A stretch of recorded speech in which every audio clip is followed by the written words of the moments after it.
I find it a little difficult to say what the subject matter of this seminar is going to be, because it's too fundamental to give it a title. I'm going to talk about what there is. Now, the first thing, though, that we have to do is to get our perspectives with some background about the basic ideas which, as Westerners living today in the United States, influence our everyday common sense, our fundamental notions about what life is about. And there are historical origins for this which influence us more strongly than most people realize. Ideas of the world which are built into the very nature of the language we use and of our ideas of logic and of what makes sense altogether. And these basic ideas I call myth, not using the word myth to mean simply something untrue, but to use the word myth in a more powerful sense. A myth is an image in terms of which we try to make sense of the world. Now, for example, a myth in a way is a metaphor. If you want to explain electricity to someone who doesn't know anything about electricity, you say, well, you talk about an electric current. Now, the word current is borrowed from rivers. It's borrowed from hydraulics. And so you explain electricity in terms of water. Now, electricity is not water. It behaves actually in a different way, but there are some ways in which the behavior of water is like the behavior of electricity, and so you explain it in terms of water. Or if you're an astronomer and you want to explain to people what you mean by an expanding universe and curved space, you say, well, it's as if you had a black balloon, and there are white dots on the black balloon, and those dots represent galaxies. And as you blow the balloon up, uniformly, all of them grow and grow farther apart. But you're using an analogy. The actual universe is not a balloon with white dots on it. So in the same way, we use these sort of images to try and make sense of the world, and we at present are living under the influence of two very powerful images, which are, in the present state of scientific knowledge, inadequate. And one of our major problems today is to find an adequate, satisfying image of the world. Well, that's what I'm going to talk about. And I'm going to go further than that, not only what image of the world to have, but how we can get our sensations and our feelings in accordance with the most sensible image of the world that we can manage to conceive. All right, now, the two images which we have been working under for 2,000 years and maybe more are what I would call two models of the universe, and the first is called the ceramic model, and the second, the fully automatic model. The ceramic model of the universe is based on the book of Genesis, from which Judaism, Islam, and Christianity derive their basic picture of the world. And the image of the world in the book of Genesis is that the world is an artifact. It is made. As a potter takes clay and forms pots out of it, or as a carpenter takes wood and makes tables and chairs out of it. Don't forget, Jesus is the son of a carpenter, and also the Son of God. So the image of God and of the world is based on the idea of God as a technician, potter, carpenter, architect, who has in mind a plan and who fashions the universe in accordance with that plan. So basic to this image of the world is the notion, you see, that the world consists of stuff, basically. Primordial matter, substance, stuff. as pots are made of clay. Now, clay by itself has no intelligence. Clay does not of itself become a pot, although a good potter may think otherwise. Because if you were a really good potter, you don't impose your will on the clay. You ask any given lump of clay what it wants to become, and you help it to do that. And then you become a genius. But the ordinary idea I'm talking about is that simply clay is unintelligent. It's just stuff. And the potter imposes his will on it and makes it become whatever he wants. And so in the book of Genesis, the Lord God creates Adam out of the dust of the earth. In other words, he makes a clay figurine, and then he breathes into it, and it becomes alive, because the clay becomes informed. By itself it is formless, it has no intelligence, and therefore it requires an external intelligence and an external energy to bring it to life and to put some sense into it. And so in this way, we inherit a conception of ourselves as being artifacts, as being made. And it is perfectly natural in our culture for a child to ask its mother, how was I made? Or who made me? And this is a very, very powerful idea, but for example, it is not shared by the Chinese or by the Hindus. A Chinese child would not ask its mother, how was I made? A Chinese child might ask its mother, how did I grow? Which is an entirely different procedure from making. You see, when you make something, you put it together, you arrange parts, or you work from the outside to the in, as a sculptor works on a stone, or as the potter works on clay. But when you watch something growing, it works in exactly the opposite direction. It works from the inside to the outside. It expands, it burgeons, it blossoms, and it happens all over itself at once. In other words, the original simple form, say, of a living cell in the womb, progressively complicates itself. And that's the growing process, and it's quite different from the making process. But we have thought historically, you see, of the world as something made, the idea being that trees, for example, are constructions, just as tables and houses are constructions. And so there is, for that reason, a fundamental difference between the made and the maker. And this image, this ceramic model of the universe, originated in cultures where the form of government was monarchical, and where, therefore, the maker of the universe was conceived also at the same time in the image of the king of the universe. King of kings, Lord of lords, the only ruler of princes, who dost from thy throne behold all dwellers upon earth. I'm quoting the Book of Common Prayer. And so all those people who are oriented to the universe in that way feel related to basic reality as a subject to a king. And so they are on very, very humble terms in relation to whatever it is that works all this thing.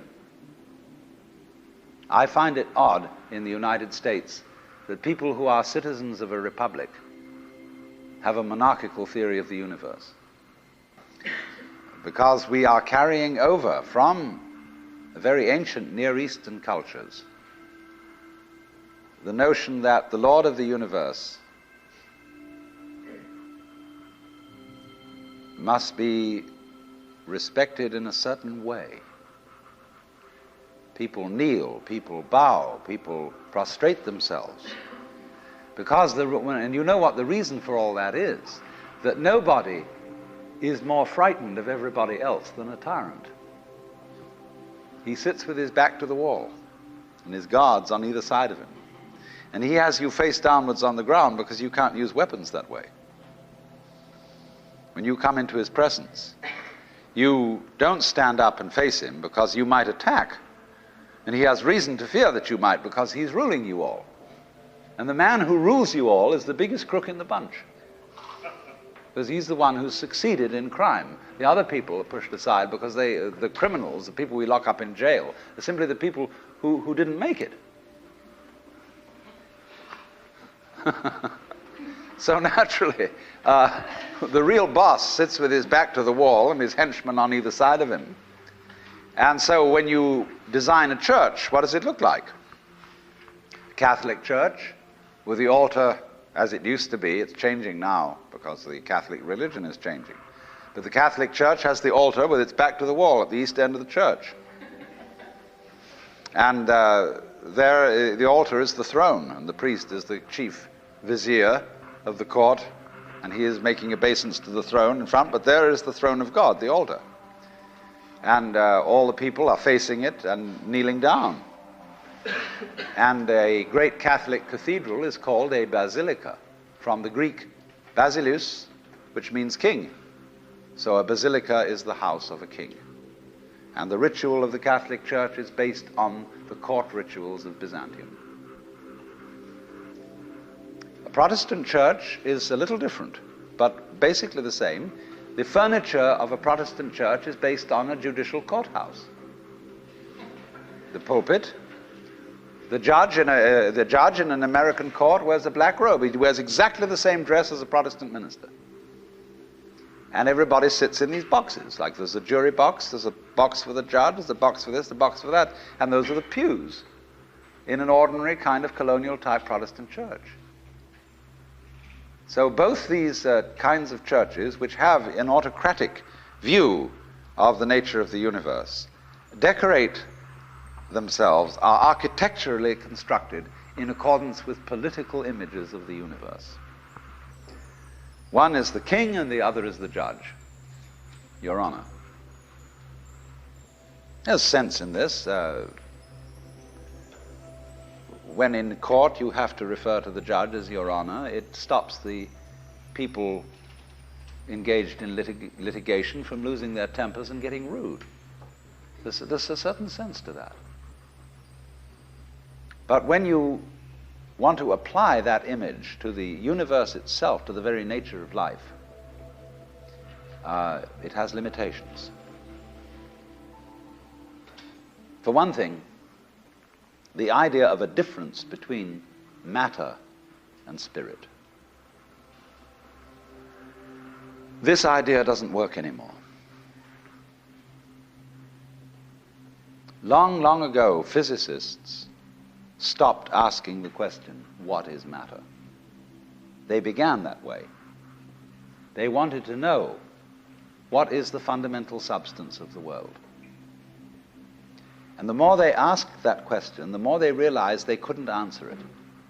Because if you're going to say what matter is, you've got to describe it in terms of behavior. And that is to say, in terms of form, in terms of pattern. You tell what it does. You describe the smallest shapes of it that you can see. Do you see what happens? You look, say, at a piece of stone, and you want to say, well, what is this piece of stone made of? Well, you take your microscope, and you look at it, and instead of just this block of stuff, you see ever so many tinier shapes, little crystals. So you say, fine, so far so good. Now, what are these crystals made of?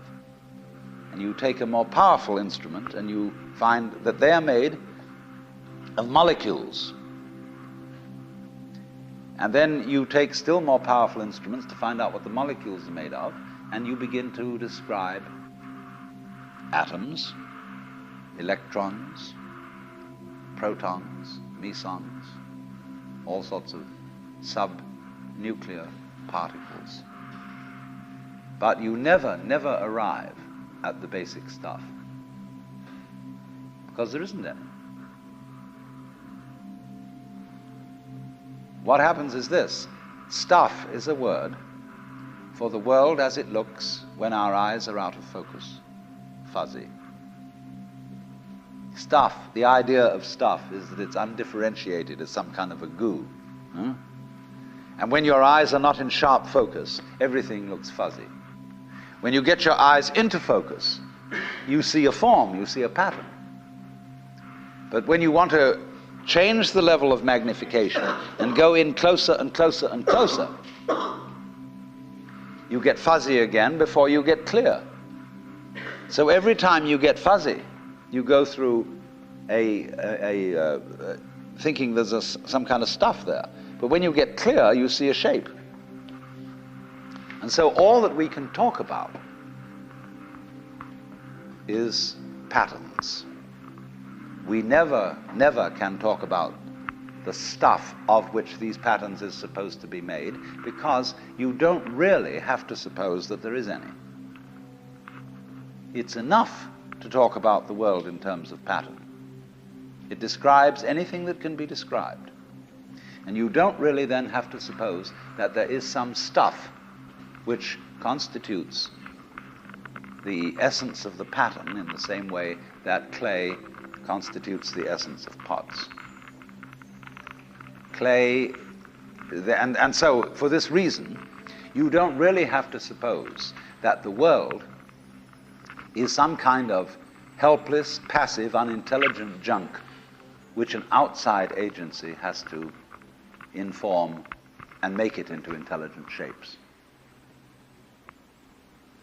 So the picture of the world in the most sophisticated physics of today is not formed stuff, potted clay, but pattern.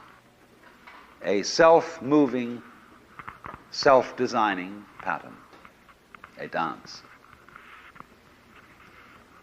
And we haven't yet, our common sense as individuals hasn't yet caught up with this. Well, now, in the course of time, in the evolution of Western thought, the ceramic image of the world ran into trouble and changed into what I call the fully automatic model or image of the world. In other words, Western science was based on the idea that there are laws of nature. And it got that idea from Judaism and Christianity and Islam. That, in other words, the potter, the maker of the world, in the beginning of things, laid down the laws. And the law of God, which is also the law of nature, is called the Logos. And in Christianity, the Logos is the second person of the Trinity, incarnate as Jesus Christ, who thereby is the perfect exemplar of the divine law.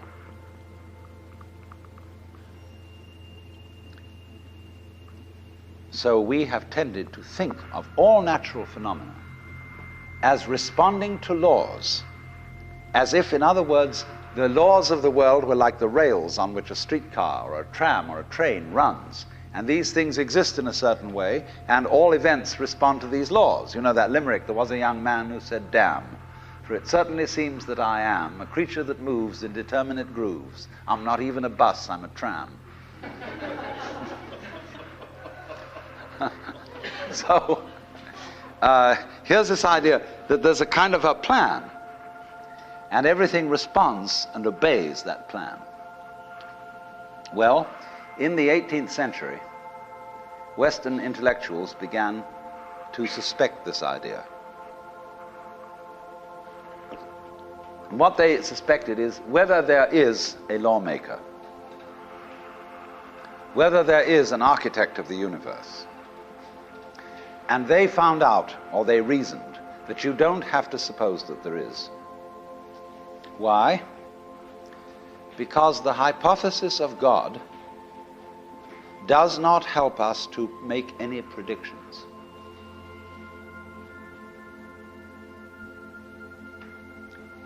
nor does it, in other words, let's put it this way. If the business of science is to make predictions about what's going to happen, science is essentially prophecy.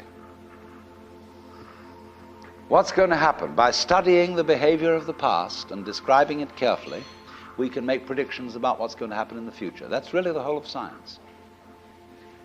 And to do this, and to make successful predictions, you do not need God as a hypothesis,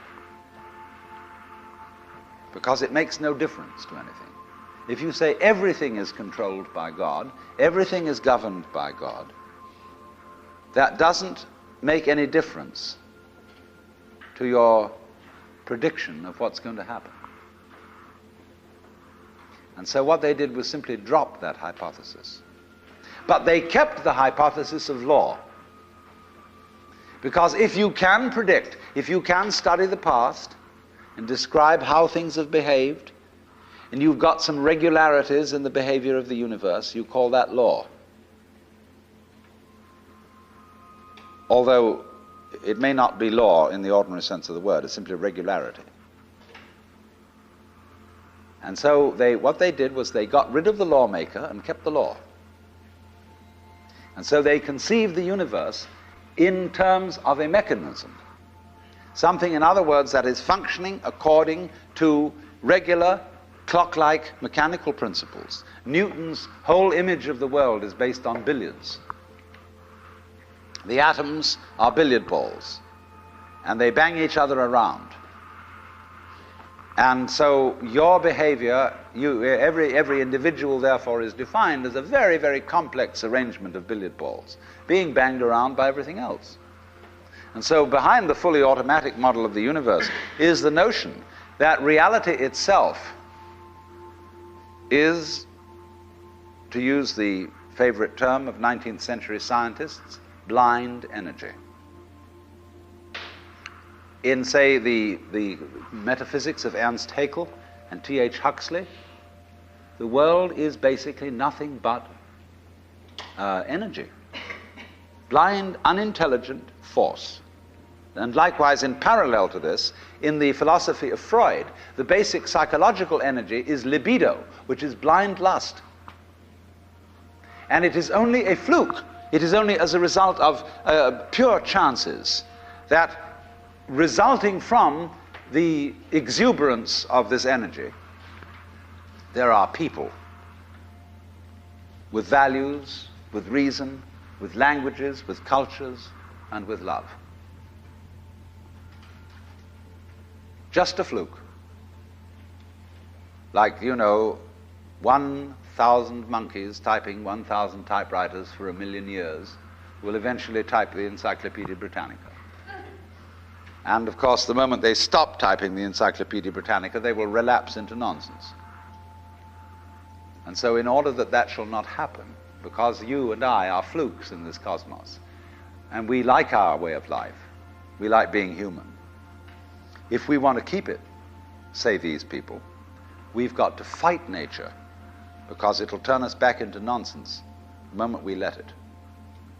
And so we've got to impose our will upon this world as if we were something completely alien to it from outside. And so we get a culture based on the idea of the war between man and nature. And we talk about the conquest of space, the conquest of Everest. And the great symbols of our culture are the rocket and the bulldozer. The rocket,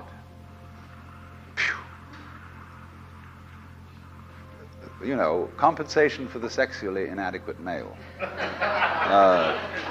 Boom! Real libido.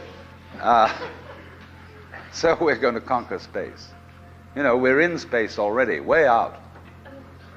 If anybody cared to be sensitive and let what's outside space come to you, you can, if your eyes are clear enough. Aided by telescopes, aided by radio astronomy, aided by all the kind of sensitive instruments we can devise. We are as far out in space as we're ever going to get. But, sensitivity isn't the pitch. especially in the WASP culture of the United States, we define manliness in terms of aggression. You see, because we're a little bit frightened as to whether we are really men. And so we put on this great show of being a tough guy. It's completely unnecessary. If you have what it takes, you don't need to put on that show. And you don't need to beat nature into submission. Why be hostile to nature? Because after all, you are a symptom of nature. You, as a human being, you grow out of this physical universe in just exactly the same way that an apple grows off an apple tree. So let's say the tree which grows apples is a tree which apples, using apple as a verb. And a world in which human beings arrive is a world that peoples. And so the existence of people is symptomatic of the kind of universe we live in. You, as a human being, you grow out of this physical universe in just exactly the same way that an apple grows off an apple tree. So let's say the tree which grows apples is a tree which apples, using apple as a verb. And a world in which human beings arrive is a world that peoples. And so the existence of people is symptomatic of the kind of universe we live in. Just as spots on somebody's skin are symptomatic of chickenpox. Just as hair on a head is symptomatic of what's going on in the organism. But we have been brought up by reason of our two great myths, the ceramic and the fully automatic, not to feel that we belong in the world. So our popular speech reflects it. We say, I came into this world. You didn't. You came out of it. We say, face facts. We talk about encounters with reality, as if it was a head-on meeting of completely alien agencies. And the average person has the sensation that he is a somewhat that exists inside a bag of skin, a center of consciousness, which looks out at this thing, and what the hell's it going to do to me? You see? I recognize you. You kind of look like me, and I've seen myself in a mirror, and you look like you might be people. So maybe you're intelligent. Maybe you can love too. And perhaps you're all right. Some of you are anyway. If you've got the right color of skin, or you have the right religion, or whatever it is, you're okay. But there are all those people over in Asia, Africa, and they may not really be people. When you want to destroy someone, you always define them as unpeople. So, but we have this hostility to the external world because of the superstition, the myth, the absolutely unfounded theory that you yourself exist only inside your skin. Now, I want to propose another idea altogether. You know, there are astronomers. There's two great theories going on in astronomy about the origination of the universe. One is called the explosion theory, and the other is called the steady state theory. The steady state people say there never was a time when the world began. It's always expanding, yes, but always as a result of free hydrogen in space, with the free hydrogen coagulates and makes new galaxies. But the other people say there was a primordial explosion, an enormous bang millions of years ago, billions of years ago, which flung all the galaxies into space. Well, let's take that just for the sake of argument and say that was the way it happened. It's like you took a bottle of ink and you threw it at a wall. Smash, and all that ink spreads. And in the middle, it's dense, isn't it? And as it gets out on the edge, the little droplets are finer and finer and make more complicated patterns. See? So in the same way, there was a big bang in the beginning of things, and it spread. And you and I, sitting here in this room, as complicated human beings, are way, way out on the fringe of that bang. We're the complicated little patterns on the end of it. Very interesting. But so we define ourselves as being only that. if you think that you are only inside your skin, you define yourself as one very complicated little curlicue, way out on the edge of that explosion, way out in space and way out in time. Billions of years ago, you were a big bang.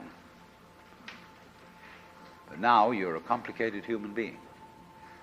And then we cut ourselves off like this and don't feel that we're still the Big Bang. But you are. Depends how you define yourself. You are actually, if this is the way things started, if there was a Big Bang in the beginning, you're not something that is a result of the Big Bang. You're not something that is a sort of puppet on the end of the process. You are still the process. You are the Big Bang, the original force of the universe, coming on as whoever you are. See, when I meet you, I see not just what you define yourself as, Mr. So-and-so, Miss So-and-so, Mrs. So-and-so. I see every one of you as the primordial energy of the universe coming on at me in this particular way. I know I'm that too. But we've learned to define ourselves as separate from it. And so what I would call a kind of a basic problem we've got to go through first is to understand that there are no such things as things.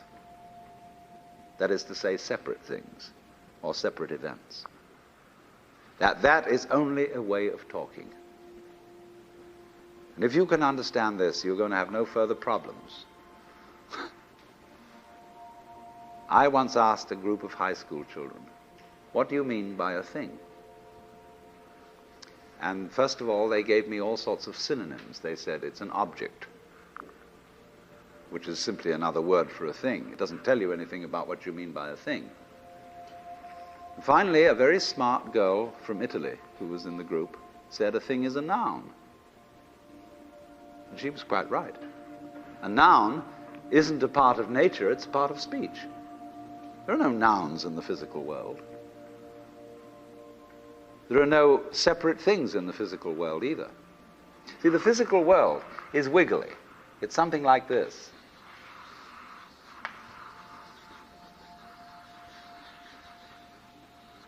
Maybe that's a cloud. But clouds, mountains, trees, people are all wiggly. And only when human beings get working at things, they build buildings in straight lines and try and make out that the world isn't really wiggly. But here are we sitting in this room all built on straight lines, but each one of us is as wiggly as all get out. Now then, when you want to get control of something that wiggles, it's pretty difficult, isn't it? You try and pick up a fish in your hands, and the fish is wiggly and it slips out. What do you do to get hold of a fish? You use a net. And so the net is the basic thing we have for getting hold of the wiggly world. And so if you want to get hold of this wiggle, you've got to put a net over it. You see? Now what's going to happen? A net is something regular. And I can number the holes in a net. So many holes up, so many holes across. And if I can number these holes, I can count exactly where each wiggle is in terms of a hole in that net. And that's the beginning of calculus, the art of measuring the world. But in order to do that, I've got to break up the wiggle into bits. And I've got to call this a specific bit, and this the next bit of the wiggle, and this the next bit, and this the next bit of the wiggle. And so these bits are things or events.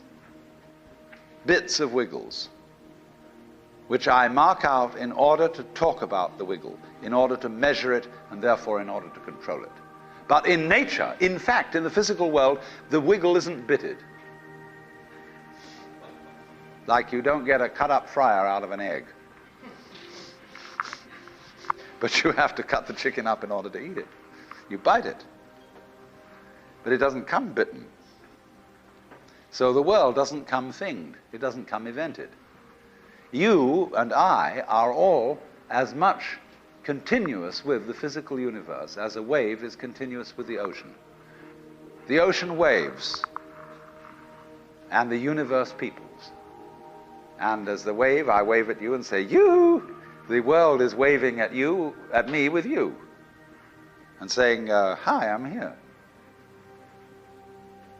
But our consciousness, the way we feel and sense our existence, being based on a myth that we are made, that we are parts, that we are things, our consciousness has been influenced so that each one of us does not feel that. We have been hypnotized, literally hypnotized, by social convention into feeling and sensing that we exist only inside our skins. That we are not the original bang, but just something out on the end of it. And therefore we are scared stiff. Because my wave is going to disappear. And I'm going to die. And that would be awful. We've got a mythology going now, which, as Father Maskell put it, we are nothing but something that happens between the maternity ward and the crematorium. And that's it. And therefore everybody feels unhappy and miserable. You know, this is what people really believe today. You may go to church, you may say you believe in this, that, and the other, but you don't. Even Jehovah's Witnesses, who are the most fundamentalists, they are polite when they come round and knock at the door. But if you really believed in Christianity, you would be screaming in the streets. But nobody does. You would be taking full-page ads in the paper every day. You would have the most terrifying television programs. The churches would be going out of their minds if they really believe what they teach. But they don't. They think they ought to believe what they teach. They believe they should believe, but they don't believe it, because what we really believe is the fully automatic model. And that is our basic, plausible common sense. You are a fluke. You are a separate event. And you run from the maternity ward to the crematorium, and that's it, baby. That's it. Now, why does anybody think that way? There's no reason to, because it isn't even scientific. It's just a myth. And it's invented by people who wanted to feel a certain way. They want to play a certain game. See, the game of God got embarrassing. The idea of God as the potter, the architect of the universe, is good, and it makes you feel that life is, after all, important. There is someone who cares. It has meaning, it has sense, and you are valuable in the eyes of the Father. But after a while, it gets embarrassing. And you realize that everything you do is being watched by God. He knows your tiniest, inmost feelings and thoughts, and you say after a while, quit bugging me. I don't want you around. So you become an atheist, just to get rid of it. Then you feel terrible after that, because you got rid of God, but that means you got rid of yourself. You're just nothing but a machine. And your idea that you're a machine is just a machine too. So if you're a smart kid, you commit suicide. Camus said there is only really one serious philosophical question, which is whether or not to commit suicide. I think there are 4 or 5 serious philosophical questions. The first one is, who started it? The second is, are we going to make it? The third is, where are we going to put it? The fourth is, who's going to clean up? And the fifth, is it serious?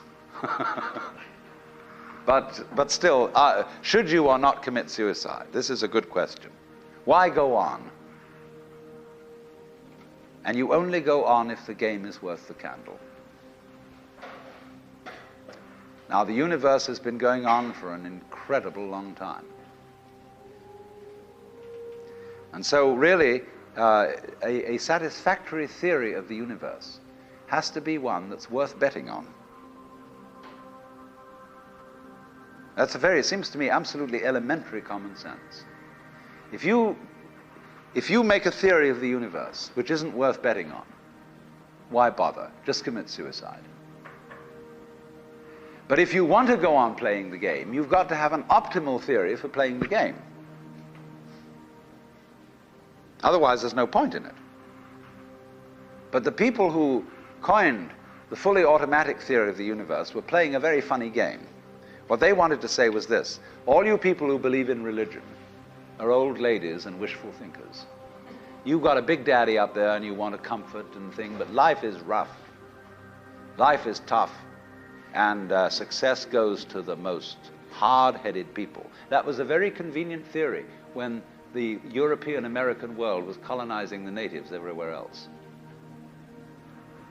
They said, we are the end product of evolution, and we're tough, see. I'm a big, strong guy because I face facts, and life is just a bunch of junk, and I'm going to impose my will on it and turn it into something else, you see. And I'm real hard. See, that's a way of flattering yourself.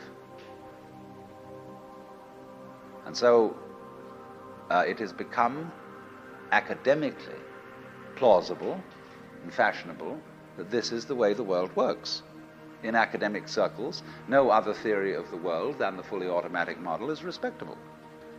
Because if you're an academic person, you've got to be an intellectually tough person. You've got to be prickly. See, there are basically two kinds of philosophy. One's called prickles, the other's called goo. And prickly people are precise, rigorous, logical.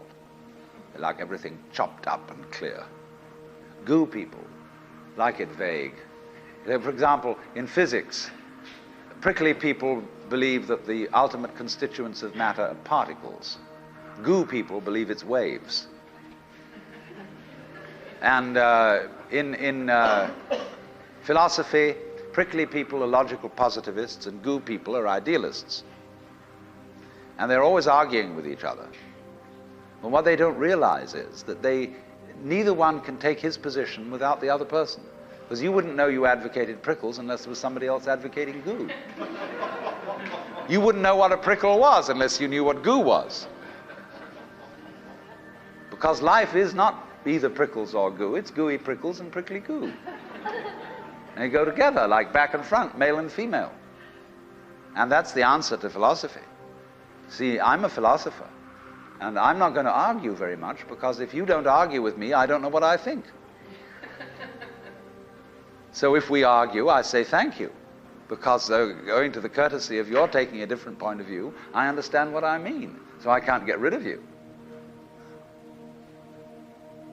But however, you see, this whole idea that the universe is just nothing at all but unintelligent force playing around and not even enjoying it, is a put-down theory of the world. People who had an advantage to make, a game to play, by putting it down and making out that because they put the world down, they were a superior kind of people. So that just won't do. We've had it.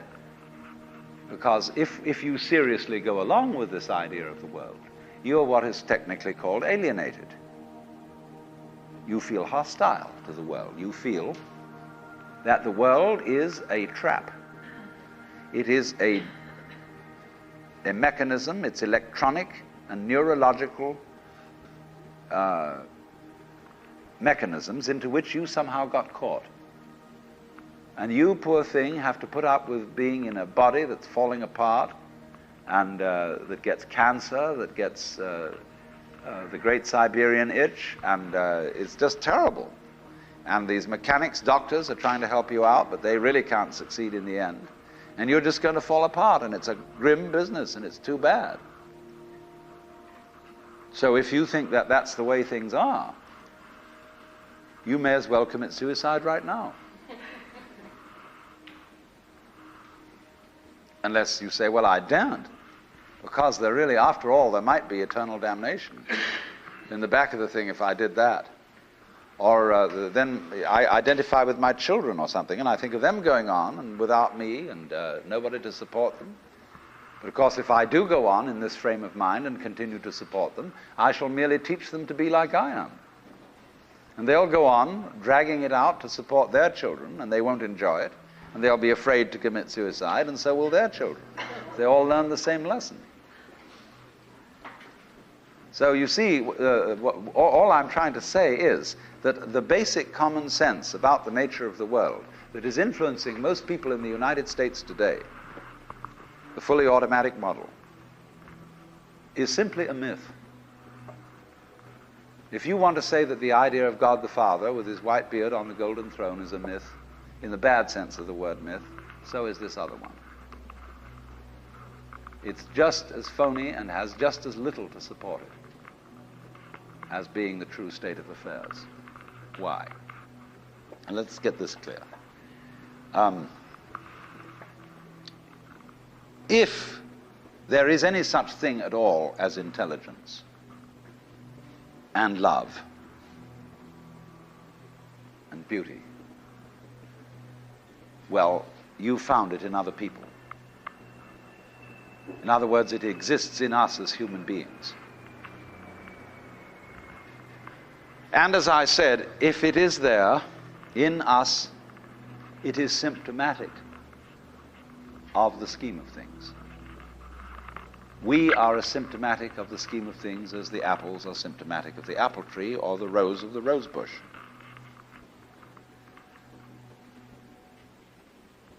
The earth is not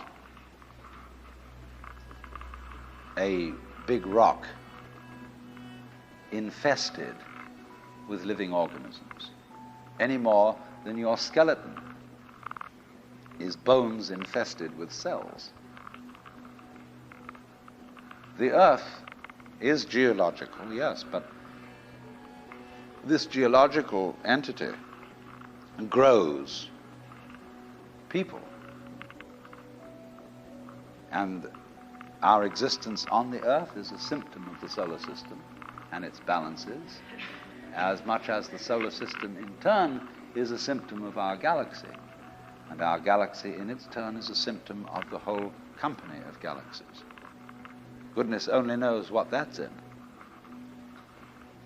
But you see, when as a scientist you describe the behavior of a living organism, you try to say what a person does. It's the only way in which you can describe what a person is. Describe what they do. Then you find out that in making this description, you cannot confine yourself to what happens inside the skin. In other words, you can't talk about a person walking unless you start describing the floor. Because when I walk, I don't just dangle my legs in empty space. I move in relationship to a room. And so in order to describe what I'm doing when I'm walking, I have to describe the room. I have to describe the territory. So in describing my talking at the moment, I can't describe this just as a thing in itself, because I'm talking to you. And so what I'm doing at the moment is not completely described unless your being here is described also. So if that is necessary, if in other words, in order to describe my behavior, I have to describe your behavior and the behavior of the environment, it means that we've really got one system of behavior. That what I am involves what you are. I don't know who I am unless I know who you are. And you don't know who you are unless you know who I am. There was a wise rabbi once said, if I am I because you are you, and you are you because I am I, then I am not I and you are not you. In other words, we are not separate. We define each other. We're all backs and fronts to each other. You know, you can't, for example, have two sticks. You lean two sticks against each other and they stand up because they support each other. Take one away and the other falls. Or you know, Ballantine beer trademark, also a symbol of the Holy Trinity, where there are three interlocked rings. If you pull one out, the other two separate. They interdepend. And so in exactly that way, we and our environment, and all of us and each other, are interdependent systems. We know who we are in terms of other people. We all lock together. And this is, again and again, the serious scientific description of how things happen, and to such an extent that any good scientist knows, therefore, that what you call the external world is as much you as your own body. Your skin doesn't separate you from the world. It's a bridge through which the external world flows into you, and you flow into it. Just, for example, as a whirlpool in water, you could say, because you have a skin, you have a definite shape, you have a definite form. All right? Here is a flow of water, and suddenly it does a whirlpool. And then it goes on. The whirlpool is a definite form, but no water stays put in it. The whirlpool is something the stream is doing. And exactly the same way, the whole universe is doing each one of us. And I see you today, and I recognize you tomorrow, just as I would recognize a whirlpool in a stream. I'd say, oh yes, I've seen that whirlpool before. It's just near so-and-so's house on the edge of the river, and it's always there. So in the same way, when I meet you tomorrow, I recognize you, you're the same whirlpool you were yesterday. But you're moving. The whole world is moving through you. All the cosmic rays, all the food you're eating, the stream of steaks and milk and eggs and everything is just flowing right through you. When you're wiggling the same way, the world is wiggling, the stream is wiggling you. But the problem is, you see, we haven't been taught to feel that way. The myths underlying our culture and underlying our common sense have not taught us to feel identical with the universe, but only parts of it, only in it, only confronting it, aliens. And we are, I think, quite urgently in need of coming to feel that we are the eternal universe, each one of us. Otherwise, we're going to go out of our heads. We're going to commit suicide, collectively, with courtesy of H-bombs. And, all right, supposing we do, well, that will be that, and there will be life making experiments on other galaxies. Maybe they'll find a better game.